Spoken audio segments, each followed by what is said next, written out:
স্বাস্থ্য বিভাগৰ যি পৰীক্ষা অন্যটা পৰীক্ষা হ'বলগীয়া আছিল পৰীক্ষা হ'ব পৰীক্ষাবিলাক যেনেধৰণে হৈ আছে স্বাস্থ্য বিভাগৰো বাকী পৰীক্ষাটো আমি 1-1.5 মাহৰ ভিতৰত অনুষ্ঠিত কৰিম মৰিগাঁও অসমৰ চিকিৎসালয়ৰ যিটো ICU যদি আপুনি কৈছিলে যি কথা হৈছিলে কথাটো ৰখা নাই কি হৈছে এবছৰ পাৰ হৈ গ'ল ছাৰ প্ৰায় 1.5 বছৰ পাৰ হ'ল আপুনি গোটেইখিনি মই গম পাইছোঁ জানিছোঁ তৎকালীনভাৱে এইখিনি আৰম্ভ হ'ব স্বাস্থ্য বিভাগৰ যি পৰীক্ষা অন্যটা পৰীক্ষা হ'বলগীয়া আছিল পৰীক্ষা হ'ব পৰীক্ষাবিলাক যেনেধৰণে হৈ আছে স্বাস্থ্য বিভাগৰো বাকী পৰীক্ষাটো আমি 1-1.5 মাহৰ ভিতৰত অনুষ্ঠিত কৰিম মৰিগাঁও অসমৰ চিকিৎসালয়ৰ যিটো ICU যদি আপুনি কৈছিলে যি কথা হৈছিলে কথাটো ৰখা নাই কি হৈছে এবছৰ পাৰ হৈ গ'ল ছাৰ প্ৰায় 1.5 বছৰ পাৰ হ'ল আপুনি গোটেইখিনি মই গম পাইছোঁ জানিছোঁ তৎকালীনভাৱে এইখিনি আৰম্ভ হ'ব Sukuram Bharali Commerce and Management College, Khetri, Kamrup Metro.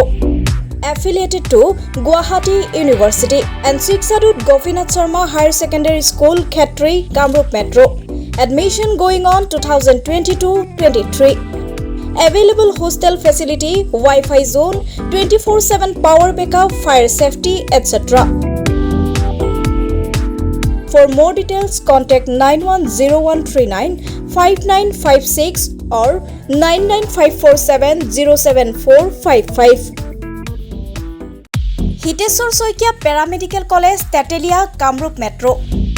Affiliated to Srimanta Shankardev University of Health and Science.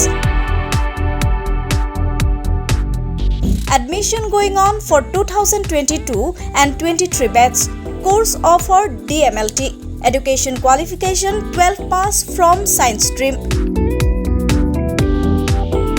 For more details, contact 99547 07455 or 82962 49282.